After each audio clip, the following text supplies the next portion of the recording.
बिस्मिल्लाह इन्नल हम्दुलिल्लाह नहमदुहु व नस्तईनुहु व नस्तगफिरुहु व नऊज़ु बिल्लाहि मिन शुरूरि अनफुसिना व मिन सय्यिआति अमालिना मन यहदिहिल्लाहु फला मुदिल्ल लहु व मन युद्लिल फला हादिय लहु व अशहदु अल्ला इलाहा इल्लल्लाहु वहदहु ला शरीका लहु व अशहदु अन्ना मुहम्मदन अब्दुहु व रसूलुहु अम्मा बाद फइन्न खैरल हदीस किताबुल्लाह व खैरल हदी हदी मुहम्मदिन सल्लल्लाहु अलैहि वसल्लम व शर्रुल उमूरि मुहदसातुहा व कुल्लु मुहदसातिन बिदअ व कुल्लु बिदअतिन दलाला व कुल्लु दलालातिन फिन्नार।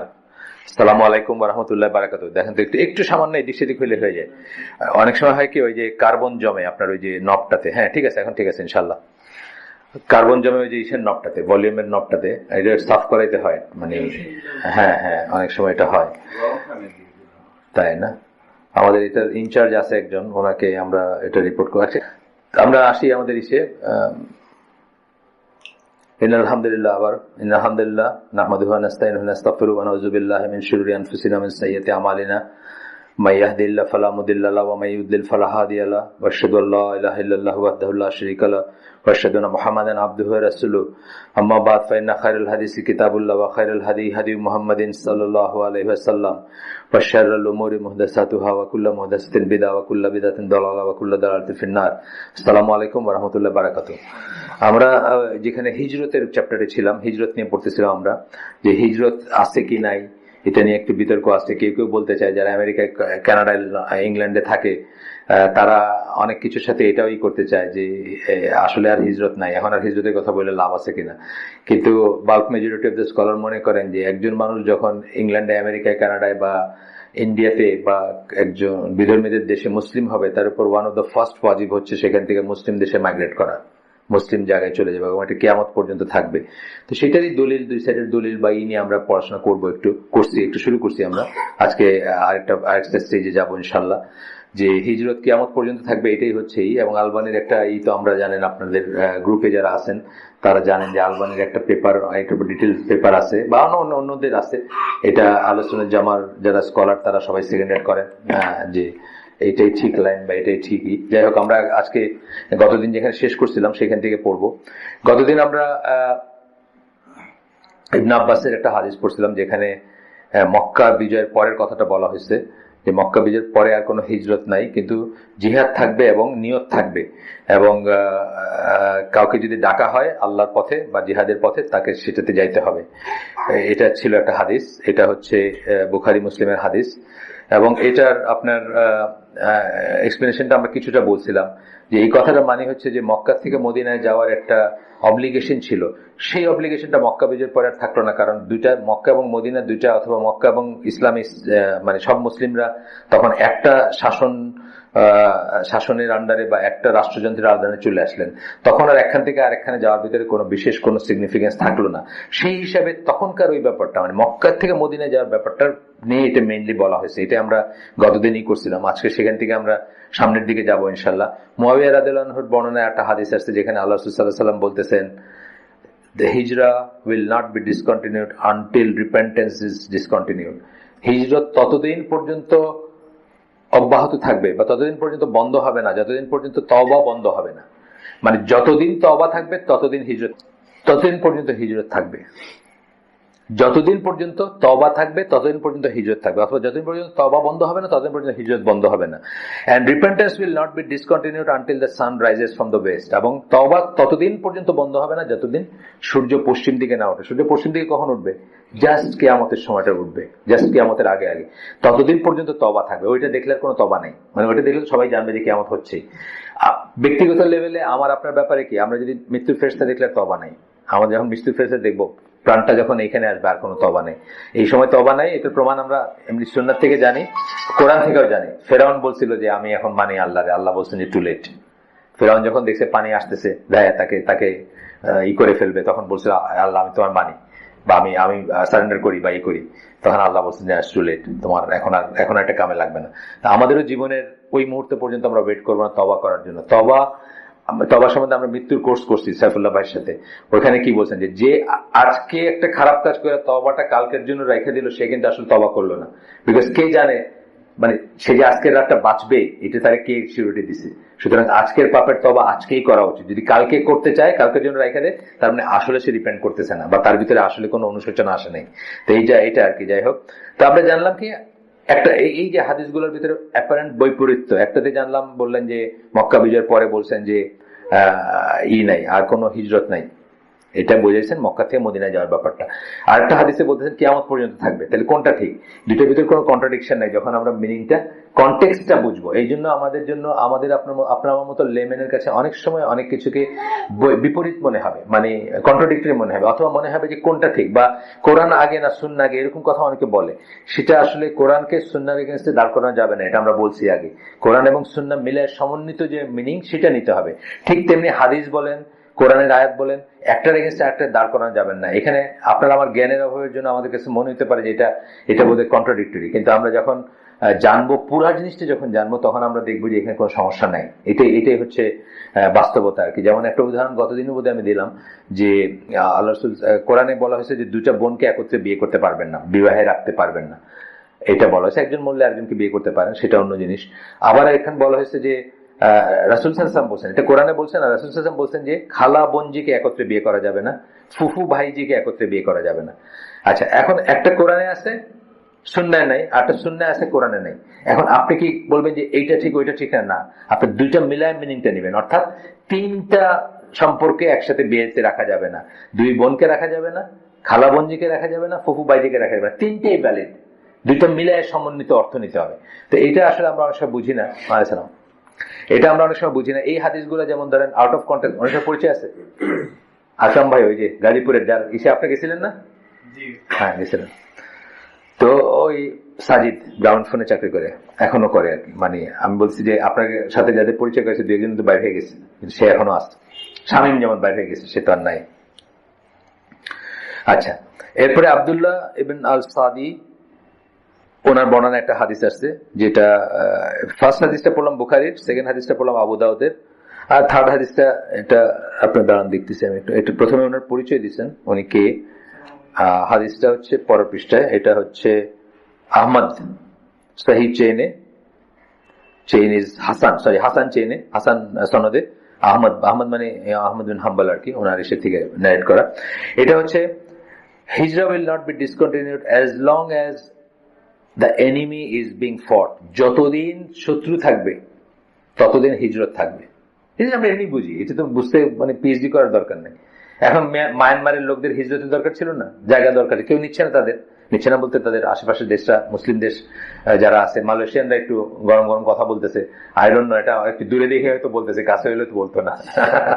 অনেক দূরে তো, ওরা তো মালয়েশিয়া যেতে হলে সাগর পাড়িতে যেতে হবে, এই জন্য তো বলতেছে, বুঝছেন না? যেতে পারবে না এই জন্য বলতেছে। বাংলাদেশ হইলে বলতো কিনা এটা যায় না, মানে মালয়েশিয়ানরা যদি বাংলাদেশে থাকতো কি করতো আমি জানি না। আপনারা ওই মানে ইসের অবাক হয়ে যাবেন যে অফিসিয়ালি যা বলে বাইরে আর ভিতরে যাই করে। আমি একটা লেখায় পড়ছি, সম্ভবত ইসের লেখা, মুরাদ উইলফ্রেড হফম্যান, ওনার নাম হয়তো জানেন, অনেকে জানেন না। মুরাদ হফম্যান জার্মান মুসলিম, উনি ন্যাটোতে জার্মান অ্যাম্বাসেডর ছিলেন, অনেক বড় একটা পজিশন। কিন্তু ন্যাটোতে একটা দেশের অ্যাম্বাসেডর, বিশেষ করে ন্যাটোভুক্ত দেশগুলার, জার্মানিতে একটা খুব কোর জায়গা আর কি ন্যাটোর। তো ওইখানে ওই অবস্থায় উনি মুসলমান হন 80-র দশকে, এবং উনি বলছিলেন যে আসলে ওই ডিপ্লোম্যাটিক পার্টিতে যাইতেন। তো বলতেছেন যে একটা মুসলিম দেশেরই একজন ডিপ্লোম্যাট, ওই সময় আর কি ইন্ডিয়ার ডিপ্লোম্যাটকে বলতেছে, ভাই আমরা এইগুলো চিল্লাচিল্লি যেগুলো করি এগুলো মাইন্ড করি না, আসলে আমাদের বন্ধুত্ব ঠিকই আছে। মানে যে কাশ্মীর নিয়ে যেগুলো বলি টলি, এগুলো বলতে হয় দেখে বলি, বুঝছেন তো। মরক্কোর রাষ্ট্রদূত সম্ভবত ইন্ডিয়ার রাষ্ট্র ঋষিকে বলতেছে যে ভাই আপনারা কিন্তু, আমাদের কিন্তু সম্পর্ক ঠিকই আছে। হ্যাঁ, এগুলো বাইরে বলতে হয়, বুঝছেন, এগুলো পলিটিক্যাল বলা। এই যে আপনারা কাশ্মীরে মানুষ মারতেছেন না, আমাদের একটু মাঝে মাঝে প্রোটেস্ট করতে হয়, এগুলারে মাইন্ড করেন না আর কি। মানে আসলে এটা আমরা মেন করি না, আমাদের বন্ধুত্ব ঠিকই আছে। তা আসলে ব্যাপারগুলো সেরকম আর কি। মানে ডিপ্লোম্যাটিক লেভেলে বা ডিপ্লোমেসি জিনিসটা তো পুরোটাই হলো মুনাফিকি। ডিপ্লোমেসি জিনিসটা হচ্ছে মুনাফিকি। আমাদের ওই যে মেরিন একাডেমিতে যখন ছিলাম, আমাদের একটা ইংলিশ ইনস্ট্রাক্টর ছিল ব্রিটিশ। সে আমাদের বাচ্চা, মানে বয়স কত 18-17 এরকম বয়স। তো আমাদেরকে একটা খেলা শেখালো ডিপ্লোমেসি। ওটা হলো লুডু মার্কের একটা জিনিস, কিন্তু ডিপ্লোমেসি। এখানে আপনার এই সৈন্য আছে, এখানে আপনার নেভি আছে, ওইখানে আপনার আর্মি আছে, আপনি এর সাথে সন্ধি করতেছেন ওর সাথেই। ওই খেলার সবচেয়ে বড় মানে জিতার পয়েন্ট হলো যে উপযুক্ত সময় ডিসাইড করে কখন আপনি আপনার অ্যালায়েন্সকে বিট্রে করবেন। বিট্রে করে তার জায়গাটা দখল করে করলেন আমি আর তোমার সাথে নাই। বুঝছেন তো, মানে খেলাটার মানে জিতার পয়েন্টই হচ্ছে ওইটা যে উপযুক্ত সময় বিট্রে করবেন, উল্টাপাল্টা সময় বিট্রে করলে কিন্তু আপনি আবার হারিয়ে যাবেন খেলায়। তো এই হচ্ছে ডিপ্লোমেসির ভিতরের, ওয়ালাইকুম সালাম, এই হচ্ছে ডিপ্লোমেসির ভিতরের কথা। ডিপ্লোমেসি জিনিসটা আগে গোড়া মুনাফিকের, মানে আপনার হাসিটা হাসি না, আপনার রাগটা রাগ না, আপনার কথাটা কথা না, কথার পিছনে কথা থাকবে, বুঝছেন না? হ্যাঁ, ও হয়তো উল্টাটাই ঠিক, সব উল্টাটাই ঠিক। ওই যে 65-64 বোধ হয়, 65 পাকিস্তানের সাথে ইন্ডিয়ার হলো, 62 ইন্ডিয়ার সাথে একটা যুদ্ধ হয়েছিল চায়নার, ওই যে লাদাখ তারা ওগুলা নিয়ে নিয়েছিল চায়না। ওইটা ওই সময় নাকি চৌয়েনলাই ওই ইন্ডিয়া ভিজিট করছে, ওখানে খুব নারা লাগায় তো ওরা, ওই যে কি নারা কি মানে জিন্দাবাদ আর কি, হিন্দি চিনি ভাই ভাই কি সব করছে। মানে সে তার প্লেনটা ল্যান্ড করছে কি না করছে তার ভিতরে চায়না অ্যাটাক করে বসছে ইন্ডিয়ারে, বুঝছেন তো? এইটা হলো ডিপ্লোমেসি। মানে সে ইন্ডিয়া থেকে শেষ ভিজিটটা করে গেল আর কি, হিন্দি চিনি ভাই ভাই মানুষের দুইটা ফ্ল্যাগ দিয়ে যে রাস্তা নাড়ায় না, ও চায়নাতে মানে ল্যান্ড করতে পারছে কিনা ঠিক নাই, তার আগেই মানে অ্যাটাক করছে আর কি, অনেকটু জায়গা নিয়ে গেছে কিন্তু ইসের আলাইহিসসালাম। আসেন আপনি আসেন, আপনার ওই জায়গাটা ফিক্সড আছে, অসুবিধা নেই। না পিঠ দিয়ে বসতে, এটা তো সমস্যা, যাদের সমস্যা তাদের। আমি একবার হয়েছিল, একবার অল্প দিনের জন্য হয়েছিল, আমি বুঝছি যে এটা খুব ইম্পর্টেন্ট জিনিস, পিঠটা ঠেকানো।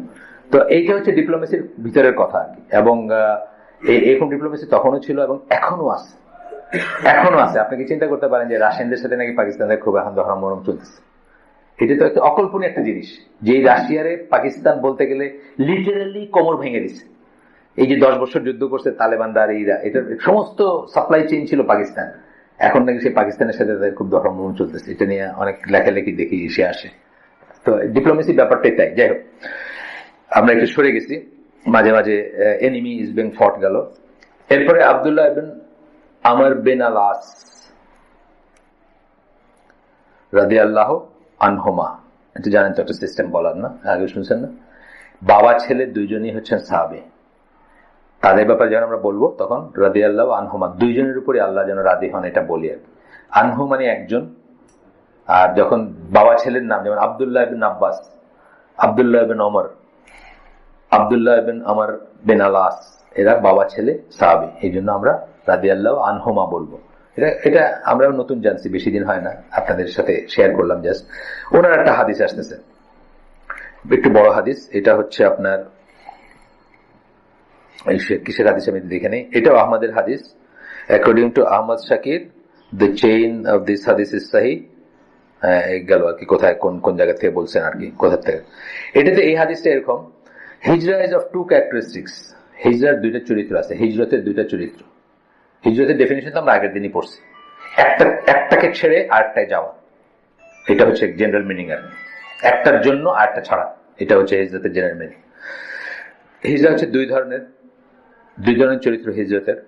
One of them is to avoid sins, একটা হচ্ছে গুনাহ ছাড়ার, আমরা বলছিলাম একটা মানে আল্লাহর গুনাহ থেকে বেঁচে থাকা বা গুনাহ থেকে সরে যাওয়া একটা হিজরত, এটা হচ্ছে আত্মিক হিজরত, একটা গুনার জিনিস থেকে সরে গেলেন, নিজেকে সরাই নিলেন। The second is to migrate to Allah and His Messenger.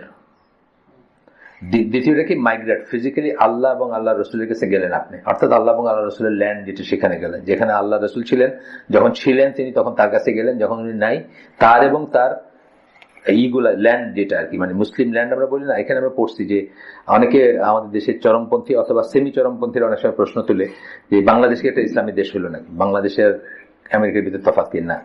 সব কাউন্টে বাংলাদেশ একটা মুসলিম দেশ, land of Islam, Islamic state না, ইসলামিক স্টেট অন্য কথা, কিন্তু মুসলিম দেশ, এটাতে সন্দেহ কোনোই নেই। এখানে মুসলিম দেশে যে রুখসাত গুলো আছে সবকটা অ্যাপ্লিকেবল, অর্থাৎ এখানে আপনি যে কোনো একটা মানুষের রাস্তায় দেখলে প্রাথমিকভাবে তারা মুসলিম ভাববেন, until you know he is a কাফের। কাফের দেশে কি করবেন, জেনারেলি আপনি তারা কাফের ধরবেন until you know he is a Muslim. এখানে একটা দোকান থেকে আপনি যখন মুরগির মাংস খাইতেছেন, মানে মুরগির একটা বিরিয়ানি অর্ডার করছেন, আপনি ধরে নেবেন এটা হালাল আনটিল ইট ইজ প্রুভেন হারাম। আর কাফের দেশে আপনি ধরে নেবেন এটা হারাম আনটিল ইট ইজ প্রুভেন হারাম, মানে কি বলে হালাল, প্রাথমিকভাবে ধরে নেবেন এটা হারাম। আপনি জানেন, থাকছেন জানেন। আমি তো পানিও খাইতাম না, আমি যে ইংল্যান্ডে যখন আমার জাহাজ যাইতো, আমি আপনার ওই ফিলিক্সটো বলে ওর নিয়ারেস্ট প্লেস হচ্ছে ইপসুইচ থেকে লন্ডন যেতাম, আমি পানিও খাইতাম না, পানি আমার ঘৃণা লাগতো, মানে তো ওই হাতগুলো তো হাতায় হাতায় দিবে আর কি, বুঝছেন না, ওই রেস্টুরেন্টে পানি খেতাম না। এইখানে থেকে আমি খাইতাম জাহাজ থেকে, আর ওইখানে আত্মীয় বাসা লন্ডনে, ওইখানে গিয়ে পানি খেতাম, মাঝখানে খেতাম না, এতই লাগতো আর কি। মানে এভরিওয়্যার তো তাদের এই ব্যাপারগুলো আছে, আর সবচেয়ে বড় কথা তাদের তো ওই হালাল হারামের বোর্ডটাই নাই, আপনাকে চাইলেও আপনাকে হেল্প করতে পারবে না। আমি একবার অস্ট্রেলিয়াতে, আপনি বলছি কিনা যাই না, অস্ট্রেলিয়াতে আমার হঠাৎ করে কিছু মানে ফালতু পয়সা পাইলাম। ফালতু পয়সা বলতে একটা মানে এক্সপেক্ট করেন নাই পয়সা, কোম্পানি দিছে কিন্তু বোনাস টাইপের আর কি, হঠাৎ করে দিছে। তা আমার ক্যাপ্টেন যে ছিল ওই সিঙ্গাপুরিয়ান, আপনার ইউরেশিয়ান বলে ওরা আর কি, বাপ জার্মান মা সিঙ্গাপুরিয়ান, ভালো ছেলে, খুব ভালো, মানে আমাদের এই গ্রুপের একটু ছোট আমার ছেলে। তো সে আমার পিছিয়ে লাগছে যে তুমি পয়সাটা তো তুমি তো চিন্তাই করো না যে পাইবা, তুমি সেটা খাও। আচ্ছা অস্ট্রেলিয়া কি খাওয়াবো আমি তাকে বলেন তো অনেক বুদ্ধি শুদ্ধি। সে আবার হালাল হারাম খুব এই ভ্যালু করে, যদিও সে কাফির, হালাল হারাম ভ্যালু করে এবং আমার জন্য জাহাজে আলাদা করে ব্যবস্থা করে সবসময়, মানে আলাদা যেন খেয়াল করে যে কখন কোন খাওয়াটা কে দিল কি দিল। তো সে আমারে বললো পিজা হাটে গিয়ে বলবো যে করতে একদম ফুল ভেজিটেরিয়ান দিতে, পিজা দিতে, তুমি ওইটা খাওয়াবো। তা আমি বললাম আচ্ছা দাও, তুমি ব্যবস্থা করো। তো মেকে পোর্টটার নাম, তো সে নিজের থেকে নিজেই এতগুলো পিজা নিয়ে আসলো, জাহাজে সবাই খাবে, বুঝছেন না। তা আমি আসি সামনে, সবাই নিচ্ছে। লাস্ট পিসটা যেটা আমি নিলাম, ওইটার তলে দিয়ে একটা সসেজের টুকরা, এতটুকু। পিজা কিন্তু ভেজিটেরিয়ান, কিন্তু সে তো বুঝেই না জিনিসটা যে একটা সসেজ মানে শুয়োরের গোস্ত যেটাতে রান্না হয়েছে, ওইটাই যে আমার ভেজিটেরিয়ান রান্না হইতে পারবে না, এটা তো তার বোধই নাই। সে আপ্রাণ চেষ্টা করছে, আমার সবই ভেজিটেরিয়ান দিছে, কিন্তু এই একটা টুকরার ভিতরে আগের সার্ভিং এর সসেজটা টুকরা লেগে গেছে, আমি খেলাম না, বুঝছেন না। এই ব্যাপারটা আর কি, যে এটা আপনারা যারা গেছেন আপনারা বুঝছেন না জিনিসটা যে এরকম। আচ্ছা আসেন, তারপর কি বলতেছেন যে ওই মুসলিম কথাটা কোত্থেকে আসলো, যে এই দেশ Bangladesh, Pakistan, Jordan, Morocco by all count হচ্ছে ল্যান্ড অফ ইসলাম, মুসলিম দেশ, কিন্তু ইসলামিক স্টেট না হয় সেটা অন্য জিনিস। কিন্তু এটা আমরা পড়ছি ডিটেলস, এই বইটাতেই ছিল কোন কোন কোন কন্ডিশনে আমরা, আপনার ছিলেন না, কোন কোন কন্ডিশনে আমরা একটা দেশকে মুসলিম দেশ বলে এই করবো। এখানে আপনার একটা হোটেলে, যেমন কালকে কে যেন জিজ্ঞেস করলেন যে জবাই করার কথা, যে আমি বললাম যে দেখেন আপনি যদি দেখে ফেলেন বা জানেন যে কেউ বিসমিল্লাহ বলে না, নামাজ পড়ে না, বা শিয়া বা অন্য কিছু, তখন আপনি এটাকে অ্যাভয়েড করবেন। কিন্তু মুসলিম দেশে এটাকে ডিগ করার কোনো দরকার নেই, এটাই হলো আলোচনা যেমন লাইন, খোঁচায় বাইর করার কোনো দরকার নেই। আচ্ছা, যখন বলতেছেন কি সেকেন্ডটা কি হচ্ছে, second is to migrate to Allah and his messenger, আল্লাহ এবং তার রাসূলের কাছে মাইগ্রেট করা, হিজরত করা হচ্ছে সেকেন্ড টাইপ। হিজরা will not be discontinued as long as repentance is accepted. এই একই কথা কিন্তু আর একটু বাড়ায়, একটু আরেকজনের ভার্সন, আরেকজন। অনেক সময় হয় কি দুইজন সাহাবী একই কথা শুনছেন, ধরেন ওইটাতে 4টা সেন্টেন্স ছিল, একজন একটা সেন্টেন্স ইচ্ছা করে হোক বা না বুঝে হোক বাদ দিচ্ছেন, হয়তো মনে করছেন জরুরি না, এমন সময় একটা সেন্টেন্স জরুরি না, বা উনি কথাটা বর্ণনা করতে, এগুলো আসলে ব্যাপারটা কি, এগুলো তো সব গল্প না। আমি আপনারা বলতেছি যে জানেন রাসূল সাল্লাল্লাহু আলাইহি ওয়াসাল্লাম কিন্তু এরকম বলছেন, এই গল্পই তো। এখানে মেমোরির উপর ডিপেন্ড করে, ইম্পর্টেন্সের উপর ডিপেন্ড করে, অথবা উনি হয়তো কখন গিয়ে জয়েন করছেন তার উপর ডিপেন্ড করে, দেখেন যে একটু ভ্যারিয়েশন আছে দুইটা ইসের ভিতর ভার্সন। তো এটা যেমন আগেরটা যে পড়লাম আমরা মাত্র একটা লাইন পড়লাম, কিন্তু এখানে একটু বেশি পড়লাম আমরা, একই টপিক কিন্তু একটু বেশি পড়লাম। তো বলতেছেন কি যে repentance will continue to be accepted. তখন কি বলছেন, হিজরা will not be discontinued as long as repentance is accepted. যতদিন তওবা কবুল হবে, আল্লাহ তওবা কবুল করবেন, ততদিন পর্যন্ত হিজরত থাকবে। ওইটার সাথে টাইড আপ হয়ে গেল, তওবার সাথে টাইড আপ হলো।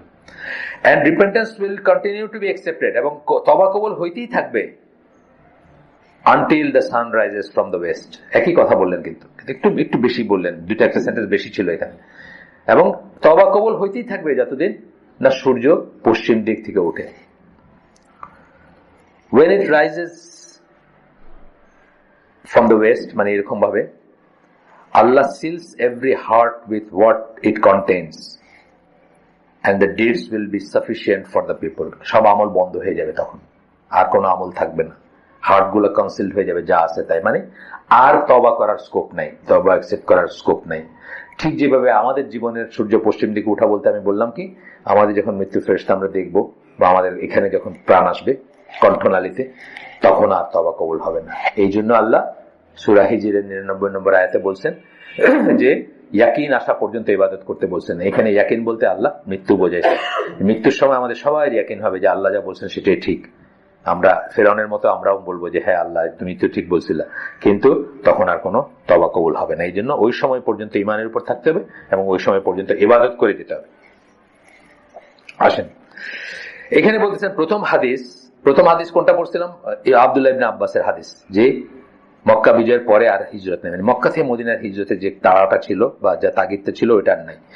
তো ফার্স্ট হাদিস এ, and those with similar meaning indicate that hijrah has been discontinued and there is no hijrah after the conquest of Makkah. আমরা যদি শুধু ওই হাদিসটা জানতাম বা একটা ওইরকম যে হাদিসগুলো আছে সেগুলোর দিকে তাকাইলে মনে হবে যে মক্কা বিজয়ের পরে আর কোনো হিজরত নাই। হ্যাঁ, এটা নিয়ে কিন্তু পড়াশোনাটা এখনকার আমাদের। তো এখানে অনেকে এগুলার অনেক রকমের এক্সপ্লেনেশন দিচ্ছেন। যেমন একজন বলছেন যে প্রথম হাদিসটাতে যে বলছে এক্সেপ্ট ফর জিহাদ কথাটা ছিল, this further comment must mean that its ruling is different from what precedes it. এখানে বুঝতে হবে যে এর আগে যা বলা হয়েছে তার চেয়ে এর রুলিংটা আলাদা, মানে জিহাদের সময় রুলিংটা আলাদা আর জিহাদ না থাকলে আলাদা। মানে প্রথমে যেটা বলা হয়েছে এখানে যেমন এটা ছিল, হাদিসটা একটু আমরা পড়ি, একটু দেখি, একবার দেখি। সেটা ছিল যে there is no hijrah after the conquest of Makkah. Mecca বিজয়ের পরে আর কোনো হিজরত নাই, প্রথম হাদিসটা ছিল। but there is jihad and intention, কিন্তু জিহাদ এবং নিয়ত থাকবে। if you are called to go out in jihad then go out, যদি তোমাদেরকে ডাকা হয় তাহলে তোমরা যাও। এটাতে বোঝা যাচ্ছে যে প্রথমে যেটা বলা হয়েছে যে আর হিজরত নাই, সেই কন্ডিশনটা সেকেন্ড যেটা বলা হয়েছে এখানে এসে চেঞ্জ হয়ে যাবে, মানে এই অবস্থার আন্ডারে চেঞ্জ হয়ে যাবে, এই অবস্থার আন্ডারে থাকবে। অর্থাৎ সেই জন্য আরেকটা হাদিসে আমরা দেখলাম যে যতদিন শত্রু থাকবে ততদিন হিজরত থাকবে, এটা দেখলাম। কারণ শত্রু থাকলে হিজরতের প্রয়োজনীয়তা আসবে, শত্রু না থাকলে আসতো না।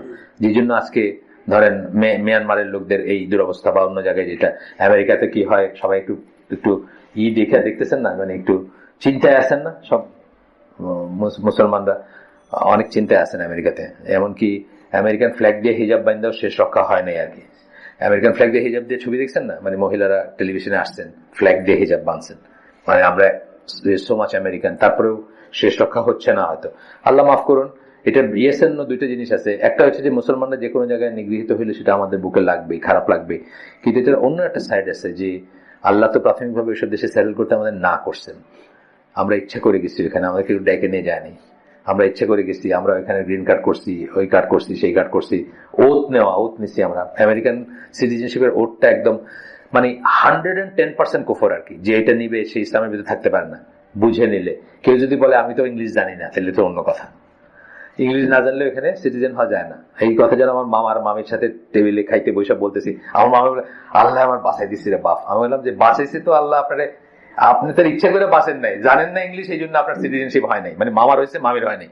তো মামা কইছে তুমি নিশ্চয়, আমি তো নেই, আমার আল্লাহ বাঁচাই দিচ্ছি, বুঝছেন না? আমরা বাঁচাইছি, কিন্তু এটা সব কদ্দূর আপনি পাবেন, কারণ আপনার তো ইচ্ছা ছিল।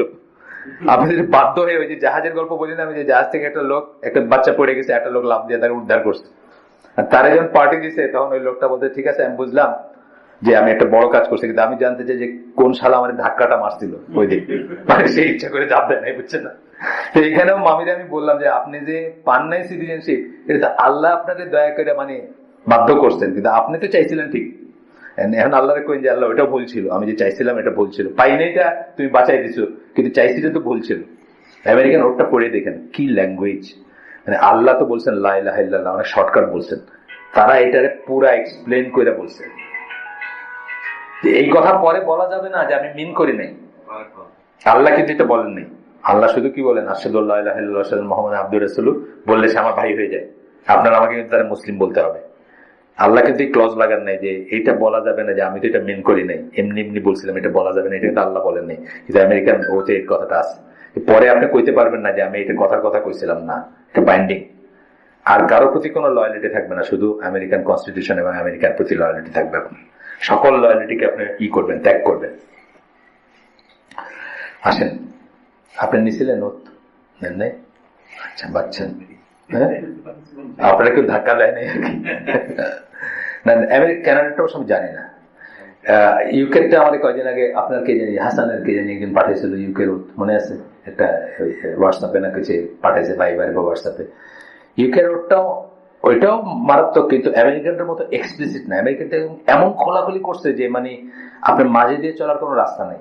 না, কানাডাটা আবার ডিফারেন্ট। আপনি যদি কানাডার পাসপোর্ট নেন, অন্য দেশের পাসপোর্ট করতে পারবেন। ও আচ্ছা আচ্ছা, ডুয়াল সিটিজেনশিপ। আচ্ছা আচ্ছা, এখন দেখেন তো কি বলতেছেন এখানে। এখানে this further comment must mean acha ruling. So its meaning is that hijrah that refers to leaving one's land that was required from which individual to go to Medina is discontinued.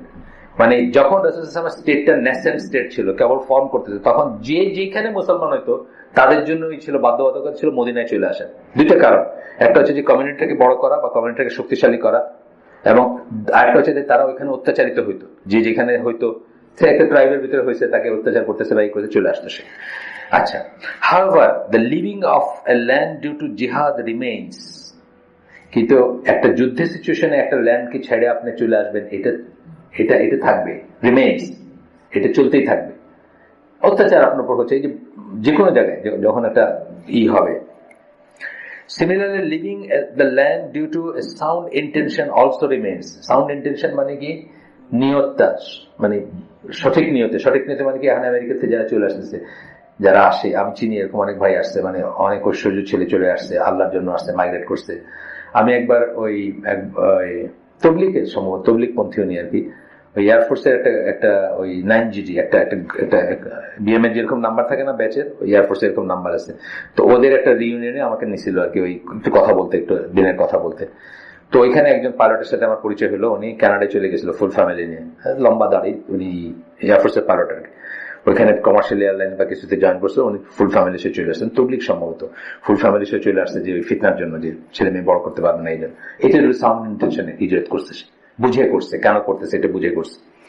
আচ্ছা, তারপর বলতেছেন the later three hadiths and others that have the same meaning. পরবর্তী তিনটা পড়লাম কি, তিনটাতে আমরা পড়লাম যে হিজরত কিয়ামত পর্যন্ত থাকবে, নানা ভাষায় একই কথা পড়লাম, কিন্তু পরবর্তী তিনটাতেই তো হিজরত কিয়ামত পর্যন্ত থাকবে। indicate that hijrah has not been discontinued. এখান থেকে আমরা জানি যে হিজরত ডিসকন্টিনিউড হবে না, কিয়ামত পর্যন্ত হবে না ভাই। এখন এখানে এটা নিয়ে একটু অ্যানালাইসিস চলবে। এটা যেহেতু কটা হচ্ছে, আচ্ছা 25, বেশিক্ষণ হয়নি, 15-12টা পর্যন্ত তো অ্যাটলিস্ট যাবো, আমার কাছে ঘড়ি আসেন। তো এটা আপনার শেষ তিনটা হাদিস। এই বইটা কিন্তু একটু স্কলারলি বই, আমি আগেও বলছি। এই বইটা আমরা শনিবারের হালাকায় কিন্তু পড়াবো না, কিন্তু শুক্রবারের হালাকায় কেন পড়াবো, কারণ শুক্রবারে যারা আসে তারা একটু পড়াশোনা করে, তারা একটু ফাইনাল ডিটেলস জানতে চায়, একটু বেশি করতে চায়, বা একটু ইয়াঙ্গার জেনারেশন আসে, বা একটু প্রফেশনালরা আসে, একটু ওয়েল এডুকেটেডরা আসে। মানে আমি কথাটার জন্য ক্লাস করতেছি না, কিন্তু এটা ঠিক যে আমরা যে পড়লাম, ওই বইটা শেষ করলাম ওখানে শান্তিনগরে, ইসলামিক বিলিফ আকিদার যে বইটা, ওখানে কিন্তু বলছে যে ক্রাউড বুঝে টাইম এবং স্পেস খেয়াল করে কথা বলতে হবে। টাইম এবং স্পেস কোথায় বলতেছেন, কার কাছে বলছেন, কিন্তু ইম্পর্টেন্ট। আল্লাহ দেখবেন যে একই জিনিসের জন্য এক একজনকে এক একটাই বলছেন। কেউ এসে বলছেন যে বলেন তো আমি কোন আমলটা করতে পারি, তারা এক বললেন যে বাবা মার কাছে গিয়া করো, আরেকজন এসে জিজ্ঞেস করছে, তারা বলছে এটা করো, আরেকজন বলছে এটা করো, মানে ভালো কাজ করতে চাইছে। একজন তো সবাইকে দেন নাই, তার কারণ কি, পার্সন বুঝে বুঝে এটা করছেন, সেই পার্সন কতটুকু নিতে পারবে, তার বোধটা কতটুকু, তার বুঝটা কতটুকু। আমাদের এটা তাই, এই জন্য আমরা এখানে একটা ফাইনাল ডিটেলসে যাই। আর আরেকটা কারণে যাই যে এই জিনিসগুলো তো আর্কাইভ হিসেবে থাকে, আমি মরে গেলে বা আজ থেকে বহু বছর পরেও যদি অডিওটা থাকে, ওয়েবসাইটে থাকে, কেউ যদি শুনে সে বেনিফিটেড হবে। এই কারণেও আমরা কিন্তু পড়ি, কারণ এই বইটা হয়তো ফিজিক্যালি বইয়ের সাইজ দেখে হয়তো অনেকে আর শুরুই করবে না, তাই না?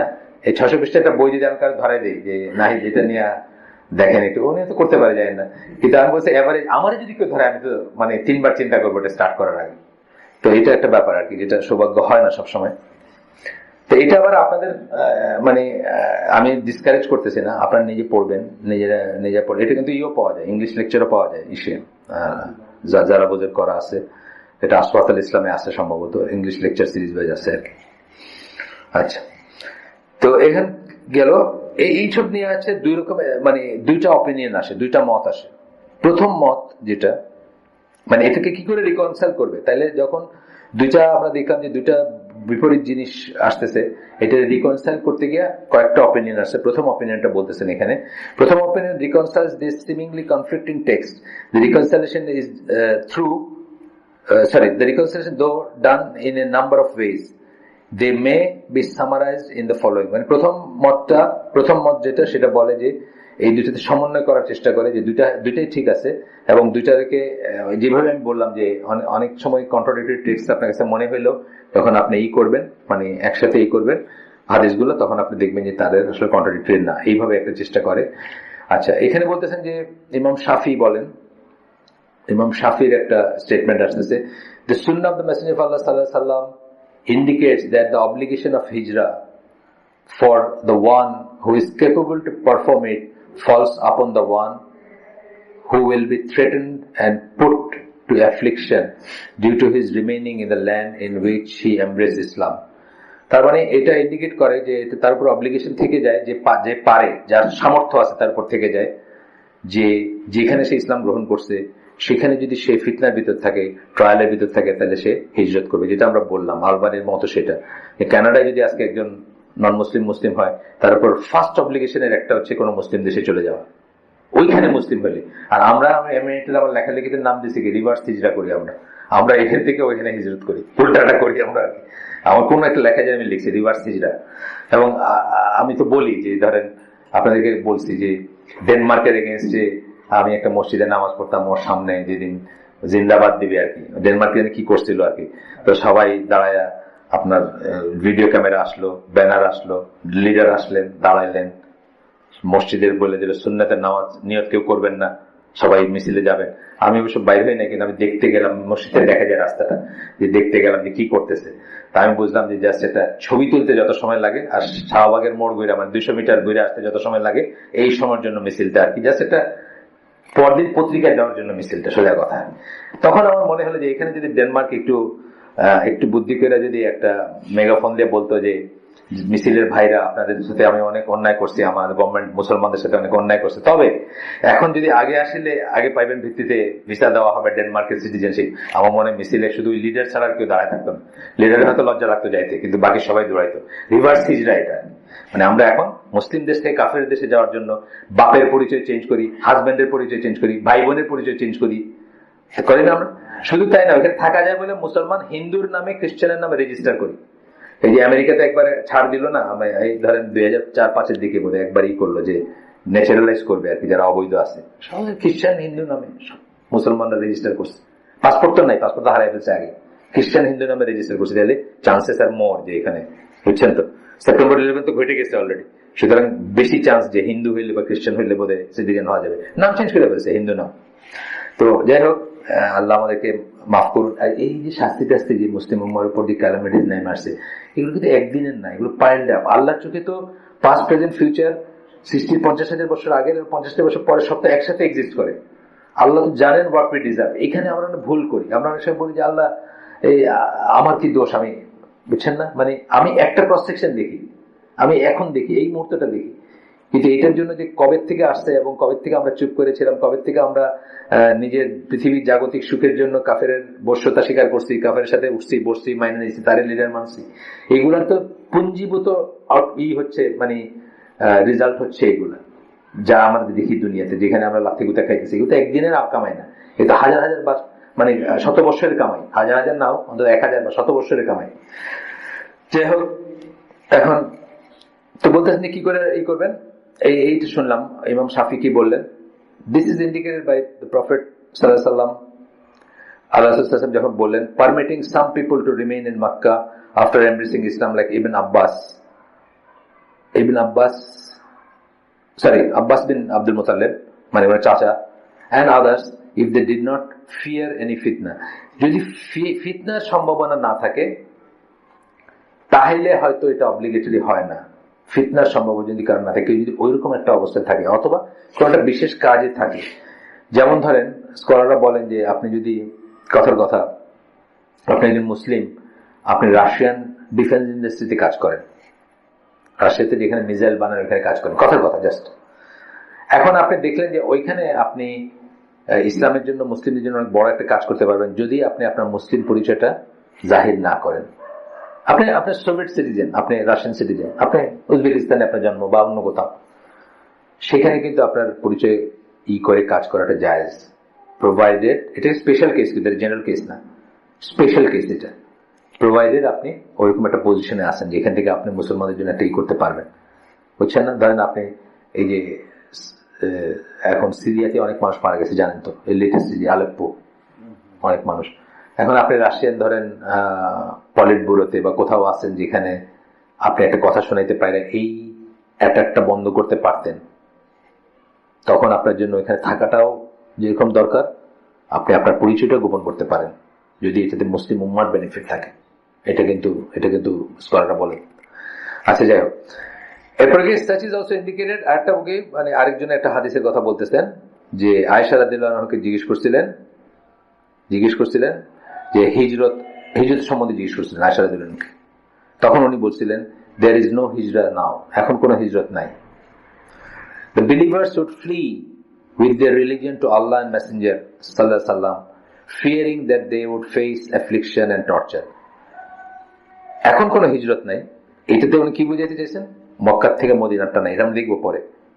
কিন্তু বলতেছেন যে বিশ্বাসী যে সে আল্লাহ এবং রসুলের কাছে পালায় আসবে, অর্থাৎ যেখানে আমানা আছে, যেখানে মুসলিম ল্যান্ড, যেখানে মুসলমান হিসেবে আমানা আছে, নিরাপত্তা আছে, সেখানে সে চলে যাবে।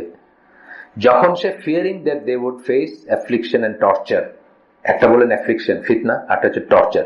ফিতনাটার আমরা কি ডেফিনেশন পাইছিলাম?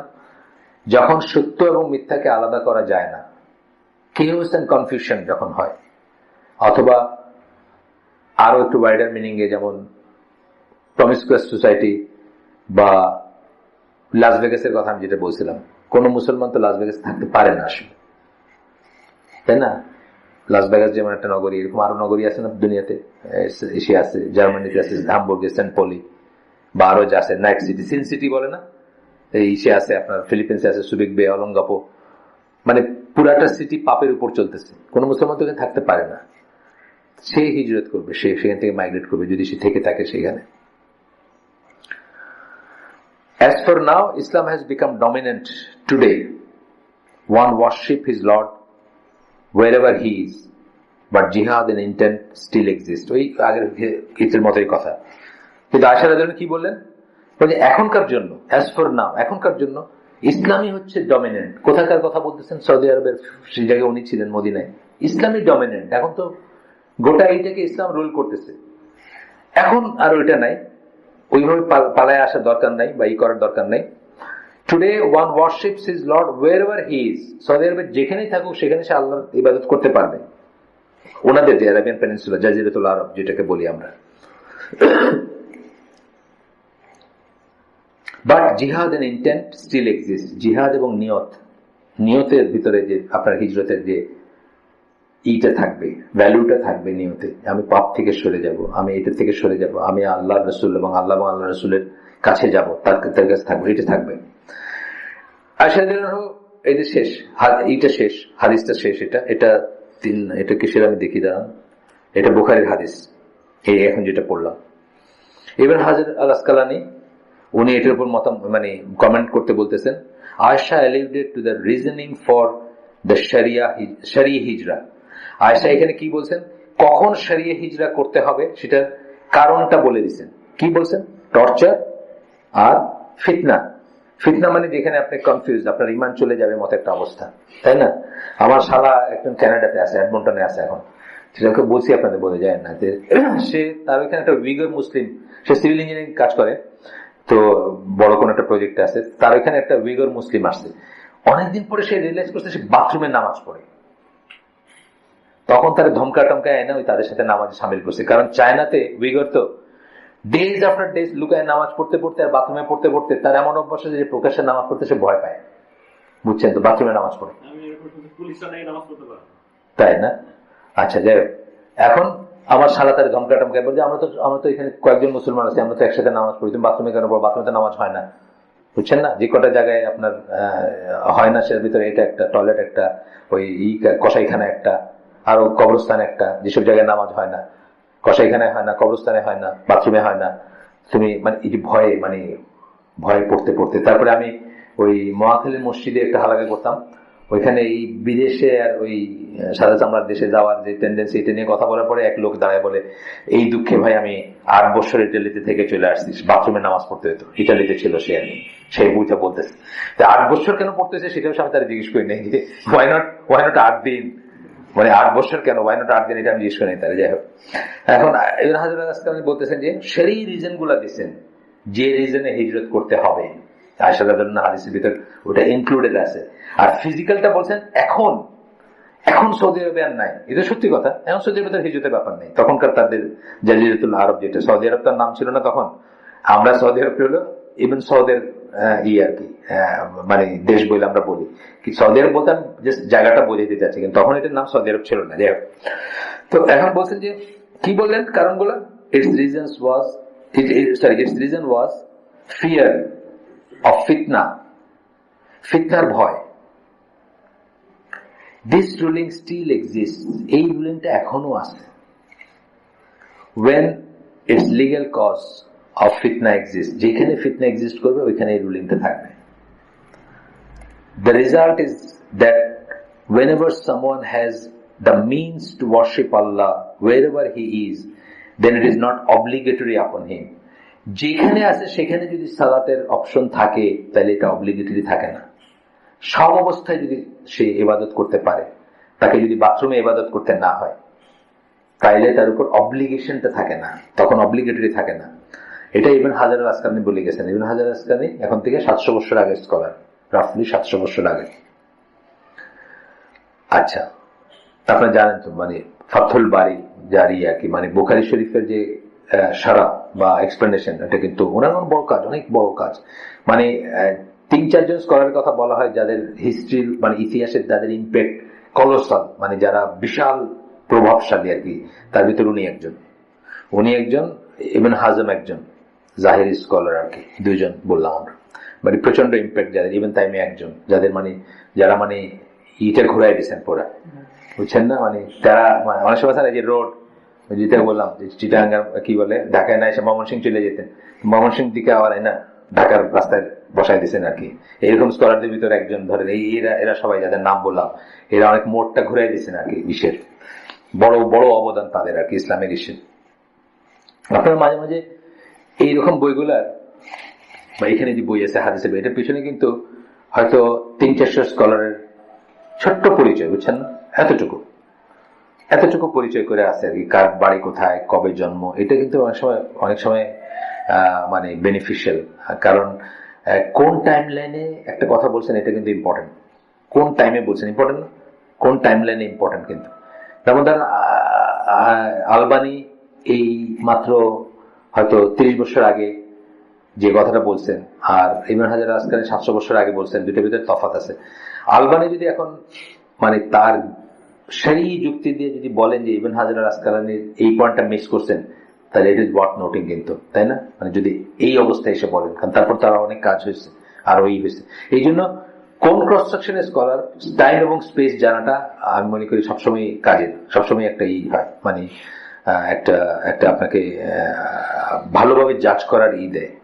ধরেন একজন স্কলার স্প্যানিশ ছিলেন, ইসের কথা, ইবনে হাজমের কথা বললাম, উনি স্প্যানিশ। তারপরে কুর্তুবী যেমন স্প্যানিশ স্কলার, স্পেনে জন্ম। ইবনুল আরবি 2 জন আছেন বলছিলাম গতদিন, 2 জনের জন্ম স্পেনে। তো ওনাদের স্পেনে একটা পরিবেশ ছিল, সেখান থেকে অনেক কতগুলো জিনিস দেখবেন, খুব ইউনিক কিছু ফতোয়া আছে তাদের, যেটা কিন্তু অন্য জায়গায় স্কলারদের নাই।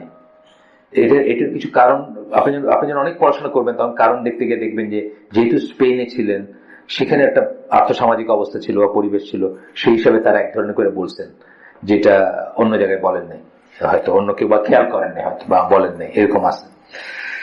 যাই হোক, তো এটা গেল। এখন বলতেছেন যে this conclusion is also indicated by a number of other হাদিস ইনক্লুডিং। আচ্ছা, এখন বলতেছেন যে আমরা দেখবো আরো কটা হাদিস পড়বো আমরা। এই হাদিসগুলো আপনারা শোনেন, খুব খেয়াল করে শোনার কথা। এই হাদিসগুলোর ভিত্তিতে আলবানি বলছেন যে কাফের দেশে মাইগ্রেট করা হারাম, এবং কেউ যদি কাফের দেশে থাকে তার জন্য এমিগ্রেশন বা হিজরত হচ্ছে ওয়াজিব। প্রথমটা হচ্ছে, এটা নবুল কোরআনে আছে, এই হাদিসটা যেটা আমরা এখন পড়বো নবুল কোরআনে দেওয়া আছে। নবুল কোরআনে আপনারা দেখবেন যে সূরা নিসার 97 নম্বর আয়াতে সেখান থেকে নিয়ে যাবেন আপনাকে সূরা আল ইমরানের একটা আয়াতে, ওইটার ফুটনোটে এটা আছে, এই কথাগুলো আছে যেটা আমরা এখন পড়বো। সামুরা বিন জুনদুবের হাদিস, রাসূল সাল্লাল্লাহু আলাইহি ওয়াসাল্লাম বলেন, whoever associates with a polytheist and lives with them, then he is similar to him. যে কোনো মুশরিক বা কাফেরের সাথে, এখানে পলিথিস্ট মুশরিকই বলা হয়েছে, থাকে আর তার সাথে অ্যাসোসিয়েট মানে তার সাথে করে মানে তার মাঝে থাকে, মুআমালা উঠা বসা করে,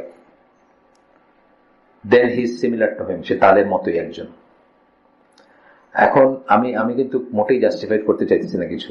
একজন মানুষ নিজেকে মুসলিম বলতেছে, তাকে কোথাও কেউ হত্যা করতেছে, অত্যাচার করতেছে, আমাদের উচিত সময়, সম্পদ, শ্রম, মেধা আল্লাহ আমাদেরকে যা দিচ্ছেন সেটা দিয়ে তাদের সাহায্যে দাঁড়ানো, নিয়মতান্ত্রিক ভাবে দাঁড়ানো। আবার একটা কথা বলতেছে, নিয়মতান্ত্রিক ভাবে কথা একটা মিনিং আছে। আপনি একলা গিয়া যদি এখন আপনার বড় জোর একটা বিডিআর এর সাথে একটা বিডিআর এর গায়ে একটা পাথর মারবেন বা বিডিআর আপনি একটা গুলি করবে, এটাই হবে। কিন্তু গভর্নমেন্ট যদি স্ট্যান্ড নিত, সেটা আমি বলছি, নিয়মতান্ত্রিক বলতে আমি সেটা বলছি। কিন্তু দেখেন, এই যে আল্লাহ তাআলা কোরআনে বলছেন না যে সৌভাগ্যর মানে আল্লাহর তরফ থেকে, বা ভালো ইটা আসে, নিয়ামত রহমত আল্লাহর তরফ থেকে, আর ক্যালামিটিস যেটা, এটা কি বলছেন, তোমাদের নিজের হাতে কামাই বলছেন না। এই জিনিসটাকে আমরা মানছি। আমরা যখন বার্মাতে গত 1947 ধরেন, 47 থেকে আমরা যে এতদিন ছিলাম বার্মাতে, আমরা কি এই জিনিসটা মানছি যে যে মুশরিকদের ভিতর থাকে তাদের সাথে মুআমালাত করে সে তাদেরই একজন? এটাকে আমরা মনে রাখছি, এই হাদিসটা রাখে নাই কিন্তু। হ্যাঁ, এখনকারটা কিন্তু ফল, এখনকারটা কিন্তু ফল, এফেক্ট, কজ কিন্তু এটা। কিন্তু এটাকে আমরা ব্রাশ সাইড করছি, তখনও করছি, এখনকার আমেরিকানরাও করে, এখনকার কানাডিয়ানরা করে, এখনকার ব্রিটিশ মুসলিমরা করে না। এটা শুনতেই চাবে না, বলবো যে এটা ডিপেন্ডস বলে আপনারা দিবে এই করে, মানে depends how you look at it. একটা কথা আছে না, মানে ওয়েস্টার্ন ওয়ার্ল্ডের তর্ক পলিমিক্স যেটাকে বলে, তর্কশাস্ত্রের একটা কথা হলো, আপনি পয়লা খুব সিরিয়াস একটা ইস্যুকে ডাইলুট করে দিলেন, depends how you look at it, মানে নির্ভর করে তুমি কিভাবে এটা বললে।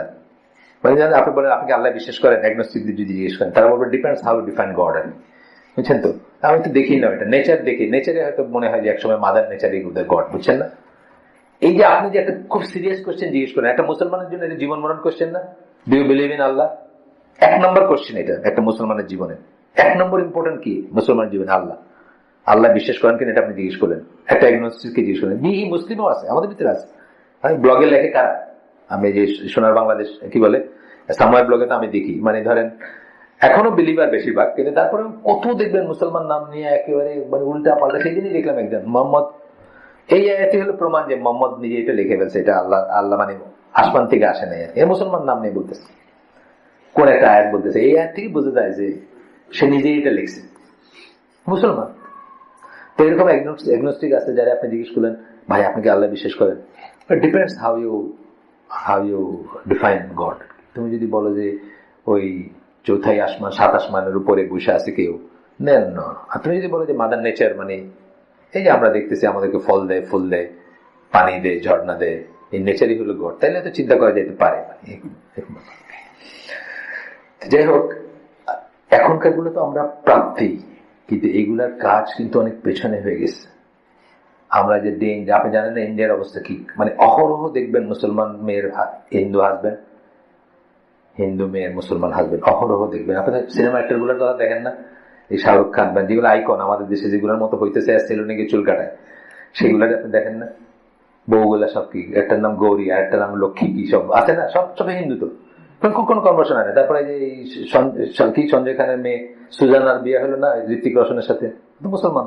ফিরোজ খানের মেয়ে, সরি সঞ্জয় খান না, সঞ্জয় খানের বাতিজি, ফিরোজ খানের মেয়ে ডিভোর্স হয়ে গেছে, ঋত্বিক রোশনের সাথে বিয়ে হলো না, মুসলমান। তো সে কোনো কনভার্সন হয়েছে নাকি? না, হিন্দু রীতিতে বিয়ে হয়েছে। এগুলো কেন হচ্ছে? এগুলো এই জন্য হচ্ছে যে ডে ইন ডে আউট আপনি তাদের সাথে মুআমালাত করছেন। আল্লাহ রাসূল আপনাকে বলছেন, whoever lives with them is like them, is like him. আপনি এটাকে পাত্তা দেন না। আপনার মনে হচ্ছে দূর, আমি ঠিক থাকলেই তো হইল, আমি বাঁচলে আমার বাপের নাম, আমি মুসলমান থাকলে আমার কেডা কাফির বানাবে। কিন্তু দেখেন আপনি কয় বছর গেছে, ইন্ডিয়ার স্বাধীনতার কয় বছর, 47 সাল থেকে এর ভিতরে আপনি এই চেহারা চলে আসছেন। বহু চিন্তা আমি একটা বলছি, জাহাজে আমি একটা জায়গায় চিফ ইঞ্জিনিয়ার ছিলাম, ওই জায়গায় ডেস্ক সাইডের অন্য সাইডের অন্য ডিপার্টমেন্টের একটা ক্যাডেট, কি আসিন কুমার নামটা মনে পড়ছে, আসিন কুমার। একদিন আমার পিছিয়ে ঘুরে যে চিফ, তো আপনার সাথে আমার একটা কথা আছে। তো ক্যাডেটের সাথে চিফ ইঞ্জিনিয়ারের কথা বলাটা মানে খুব আনলাইকলি একটা ব্যাপার আর কি। তারপরে ওর যেভাবে একটু আমার কাছে মনে হচ্ছে যে অন্যরকম কিছু বলতে চাই, আমার সময় দিলাম একদিন, আচ্ছা তুমি এই সময় আসো। দরজাটা বন্ধ করে লক করলো, লক করে বললো, চিফ অ্যাকচুয়ালি আমি মুসলিম। আমি বললাম এটা কি কথা, তোর নাম্বারটা আসিম কুমার, তুই কোস অ্যাকচুয়ালি আমি মুসলিম? মানে actually my mother is a Muslim, my father is a Hindu. আমি বললাম মাশাআল্লাহ, এটা তো আরো আরো আরো complicated. My mother wants that I should take her to hajj. মা আবার হজও করতে চায়, বুঝছেন না? হিন্দু জামাইয়ের সাথে ঘর করতেছে উইদাউট কনভার্সন, আবার হজও করতে চায়। এইসব ডেভেলপমেন্ট গুলো যে হুয়ে পারে, এই হাদিসগুলোকে আমরা লাইটলি নেই, আমরা এগুলো চিন্তা করে কোনোদিন দেখি না। কি বললেন? whoever associates with a polytheist, যে ঈশ্বরের সাথে মিশে মেলামেশা করে থাকে, মুআমালাত করে মুশরিকের সাথে, কাফেরের সাথে, and lives with him, তার সাথে থাকে, বসবাস করে, জীবনযাপন করে, then he is similar to him. এটা আপনি দেখবেন নোবেল কোরআনে, সৌদি আরব থেকে বাইরে যে অফিসিয়াল এটা কোরআনটা ডিটেইলস তারা আলাপ করছে। এখানে বলছে যে কাফের দেশে থাকা হারাম, দিয়ে এটা বলছে, স্পষ্টত বলছে। আচ্ছা, জাবের বিন আব্দুল্লাহ, সরি জাবের না, জারির বিন আব্দুল্লাহ, জাবের বিন আব্দুল্লাহ আছেন বোধহয় একজন, মানে যে নামটা কেন আমার মুখে আসলো, এই নামগুলো কমন আর কি। আব্দুল্লাহ তখনকার দিনের মানে every other person is Abdullah. আবার এটা ফিরে আসছে দিনটা, আমাদের এই স্কুলে, আমাদের একটা ক্লাস 2তেই বোধহয় গোটা 3 আছে আর কি, আবার ফিরে আসছে। আমাদের স্কুলে বেশ কটা আব্দুল্লাহ আছে, আবার এটা ফিরে আসছে। কারণ আল্লাহ রাসূল কি বলছেন, শ্রেষ্ঠ নাম হচ্ছে এই নামগুলা, আল্লাহর নামের সাথে দাসত্বের সম্পর্ক যাদের আর কি, আব্দুল্লাহ ছেলেদের, মেয়েদের আমাতুল্লাহ। আমি একটা মেয়ে একবার কনভার্ট করলো, আমি তার এই নাম দিলাম, সব মুসলমানরা বেশ আপত্তি চোখে তাকালো, যেটা বেড়া বেটা লাগে নাম। আমি বললাম যে বেড়া বেটা লাগে আপনার কাছে কেন, আপনি ল্যাঙ্গুয়েজ জানেন না। আমাতুল্লাহ মানে হলো আল্লাহর বান্দি, আব্দুল্লাহ মানে হলো আল্লাহর বান্দা, আর আমাতুল্লাহ মানে হলো আল্লাহর বান্দি। তাই আমি আমাতুল্লাহ নাম দিছিলাম আর কি, মানে সে রাখছে অবশ্য, সেই নাম রাখছে। এই সেকেন্ড নামটা তার রাখছে, হিন্দু নাম, প্রসাদ বাপের নাম, আমাতুল্লাহ প্রসাদ তার নাম, বা সে রাখছে সে নামটা। আর ঠিক আছে, ফ্যামিলির নাম কিন্তু ত্যাগ করতে বলে না, ইফ ইট ইজ নট, এটার ভিতরে যদি কোনো কুফরি শিরকি না থাকে ই করে। যেমন হামজা ইউসুফ তো অনেকখানে লেখে তার নাম হামজা ইউসুফ হ্যানসন, মানে হ্যানসনটা তার পারিবারিক নাম, অনেকখানে সে এখন লেখে, ইচ্ছা করে লেখে, এটা ইটসেলফ একটা দাওয়াত। হামজা ইউসুফ হ্যানসন যখন কেউ লিখতেছে, এটা ইটসেলফ কিন্তু একটা দাওয়াত, যে এটা ইউসুফ এস্টেট, যেমন এস্টেটটা তো ছেড়ে দিতে পারতো, ইচ্ছা করে ছাড়ে না, এটাই একটা দাওয়াত আর কি। যখন ইউসুফ এস্টেট বললো কারণ নাম, বুঝলো এই বেটা তো আগে খ্রিস্টান ছিল, এখন আর কি মুসলমান হয়েছে। জারির বিন আব্দুল্লাহ, ওই হাদিসটা প্রথমটা পড়লাম হলো আবু দাউদের হাদিস, আলবানির মতে হাসান, সাহিহ আল জামি আল সাগিরে আছে। এখনকার যেটা পড়বো, এটা আগে কথা হয়েছে এটা নিয়ে, এই হাদিস নিয়ে আরেকটা জায়গায় আল্লাহ রাসূল সাল্লাল্লাহু আলাইহি ওয়াসাল্লাম বলতেছেন, I am free of every Muslim who resides amid the polytheist. আমি তার থেকে মুক্ত। মুক্ত কথার মানে কি? সে আমার কেউ না। সে আমার কেউ না কথার মানে কি? সে আমার কেউ না কথার আসল মানেটা কি? সে মুসলিম না। সে আমার কেউ না কথাটার মানে হচ্ছে সে মুসলিম না। কারণ যখন আল্লাহ রাসূল সাল্লাল্লাহু আলাইহি ওয়াসাল্লাম 73 ফিরকা সে হাদিসটা বলছেন, হ্যাঁ 73, ঠিক আছে শেষ করে দিচ্ছি, 72 ফিরকা সে হাদিসের কথা যখন বলছেন আল্লাহ রাসূল সাল্লাল্লাহু আলাইহি ওয়াসাল্লাম, তখন কি বলছেন? আমার উম্মাহ 73 ভাগে ভাগ হবে। মানে সব বিদাতি থেকে কিন্তু তিনি আমার উম্মাহ বলতেছেন, কিন্তু এইখানে বলতেছেন I am free of every মুসলিম, মানে সে আমার কেউ না, আমার কোন দায় দায়িত্ব নাই তার প্রতি। হ্যাঁ 72-এর বাইরে, মানে এটাই আমার বুঝ আর কি, এটাই বুঝতেছি আমি, 72-এর বাইরে সে। I am free of every Muslim who resides amid the polytheists. মুশরিকের ভিতরে যেসব ইরা বসবাস করে তাদের থেকে আমি মুক্ত, আল্লাহ রাসূল বলতেছেন। They should not see each other's fire.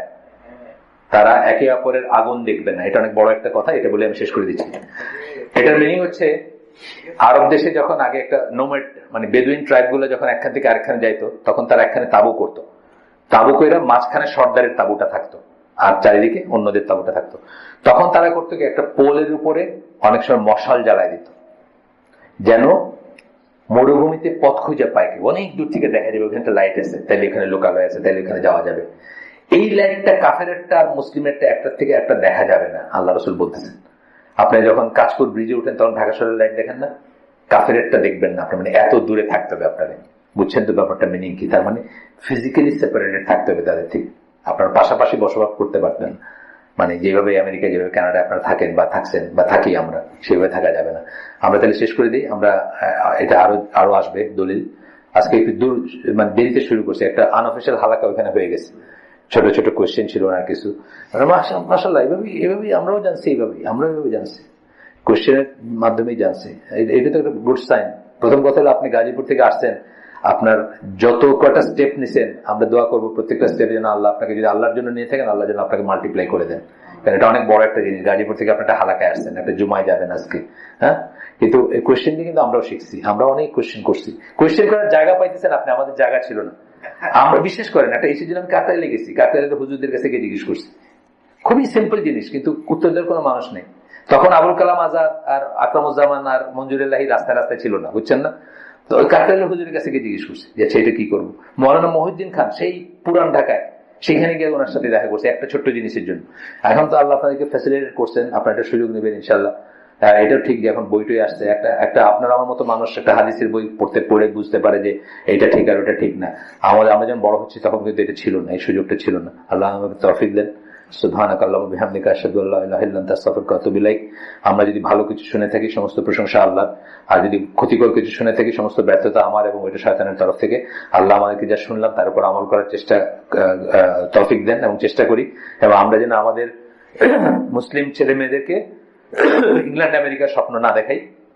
If at all স্বপ্ন যদি দেখাই, আমরা যেন সৌদি আরবের স্বপ্ন দেখাই, ইজিপ্টের স্বপ্ন দেখাই। ধরেন আল আজহারের স্বপ্ন দেখাইলাম, সৌদি আরবের স্বপ্ন দেখাইলাম, কিন্তু আমেরিকা কানাডার স্বপ্ন যেন না দেখাই। আসসালামু আলাইকুম ওয়া রাহমাতুল্লাহি ওয়া বারাকাতুহু।